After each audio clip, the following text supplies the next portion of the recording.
Here I am doing a oil pan gasket on the K10. This one had a 454 big block swapped into it. The small block Chevys, you're able to just take the oil pan off, how it sits. Get all your bolts all around, take it off. This one, it's not gonna work like that. You can see the pan is damn near touching the cross member there. So we're gonna have to pull the motor up. First thing, you start taking loose your motor mount bolts.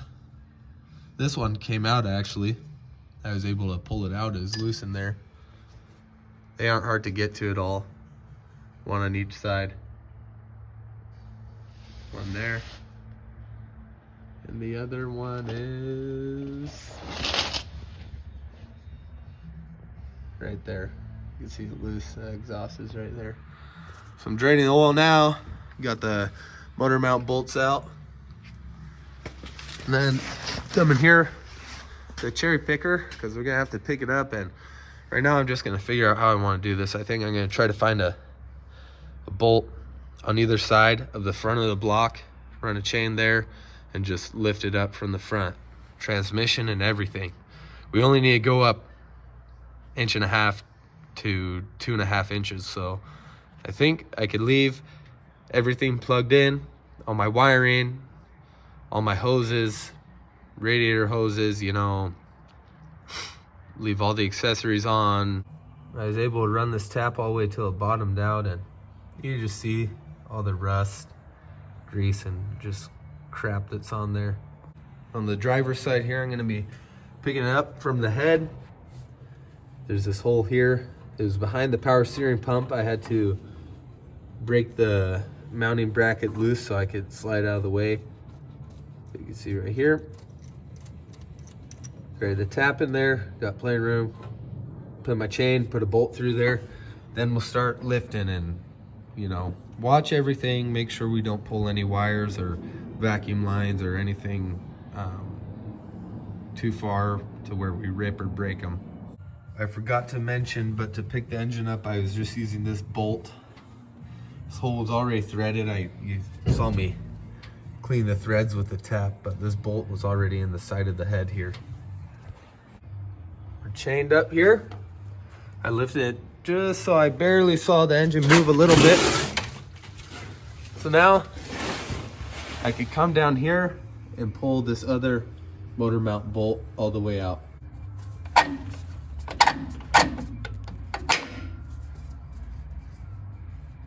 Both motor mount bolts are out. Start slowly pumping on our lift here. Here's some liquid. Just that drain bolt down there. Check back here, you want to be careful. Make sure your distributor doesn't crash into the firewall. I'm gonna go under now and see if that did what we needed. Back underneath the truck now, you can see we have enough room here. That's plenty of room. So we can get our Milwaukee ratchet, zip all the pan bolts off all the way down that side, all the way down this side. And we can slide the pan out and go get us a gasket ordered. What I'm doing right now is I'm going through on all of them and just breaking them loose by hand first. A lot of them have a lot of burnt grease and crud on there. So you can take your socket just like this and kind of, let me show you, see if I can show you. Wobble it like that and we'll clean it. And then pushing downwards, you crack it loose. Making sure all of them crack loose safe by hand first before I go with any power tools on here. Make sure they're all clean. If you strip one of these, you're gonna have a lot of fun getting it out, because you can see there's not a lot of space in here. Made sure to take all the bolts out on either side, except the very front two. And these two are in the rear, not the rearmost ones, because those are kind of the pain to get out. I had to use needle nose pliers to grab this one actually, but two closest to the rear. So we got all four corners up here, and once you get that, you're basically ready to back them out slowly. You don't want to warp your pan or anything, but back them out and hold it up with one hand, and it's most likely going to stick on there with the old gasket. So you could probably just take them all out, and then yeah, very carefully lower this thing straight down as far as you can, and then once you need to move it back at the cross member here, go ahead and do that. But try not to, you know, hit your pan on the crank or any of the main caps or anything like that, and try not to knock a bunch of grease in there. You can see down here out all sorts of stuff falling down, but the pan is ready to come out now. Okay, last bolt there.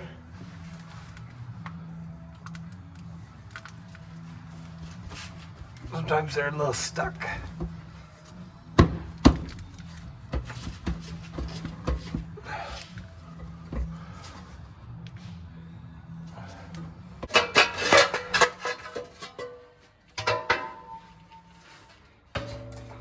That is probably not going back on.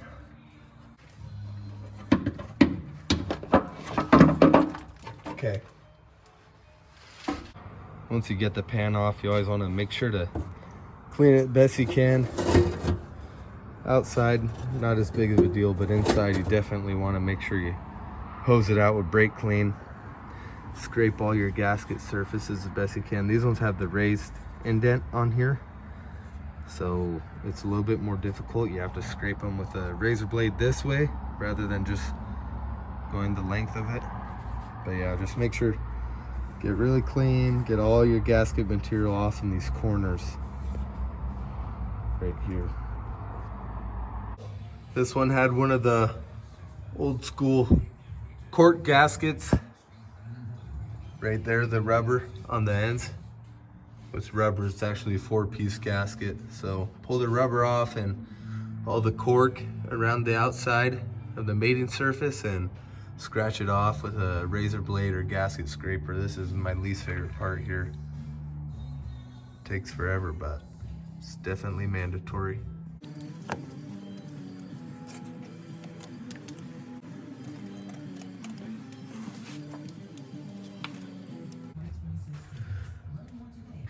The rubber gasket kits come with these alignment pins you thread into the holes.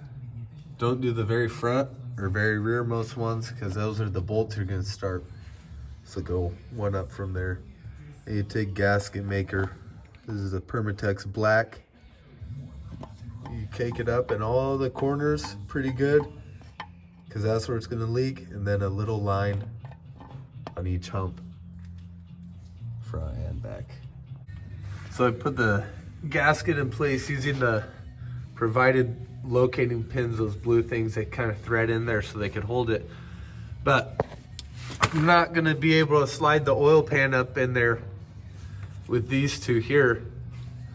So I'm just going to cut them, trim them down a little.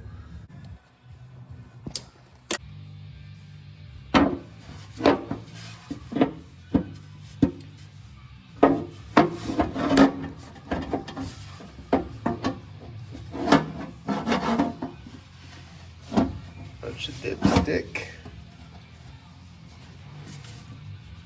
Oh, hung up on the starter. Upper located pins and okay. Came to the front of the truck here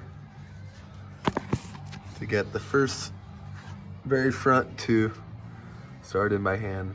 Make sure they're not cross-threaded. Start them in a little bit, then we'll get the back corners, and then we'll start from the middle and torque them all to whatever the spec is. I'll look it up.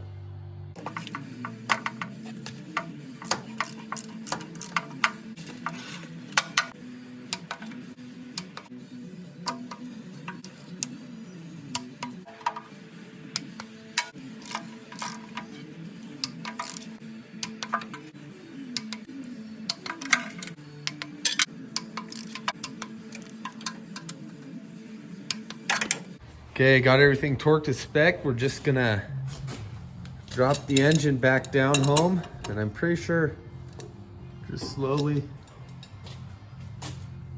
let the pressure down. It should fall right where it needs to be. Go under and verify that.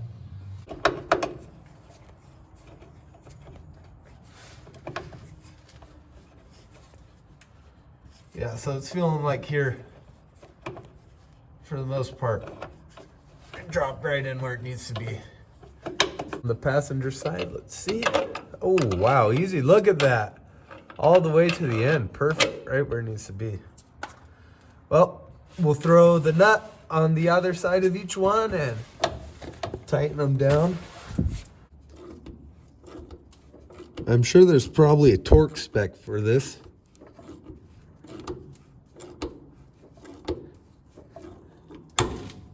Ooh, I need to get a rebuild on this ratchet.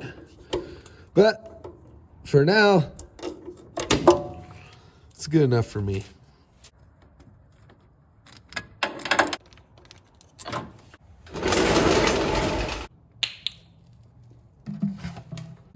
And start it up. Back up just so I don't gas myself out.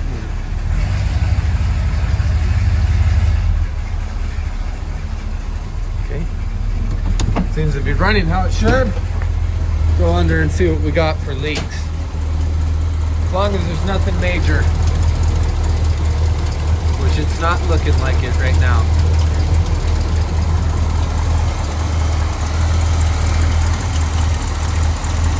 Pull the dipstick out to see how we went with 6 quarts. It's right about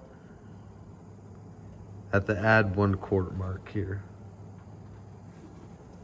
So we'll go ahead and do that and call it a day.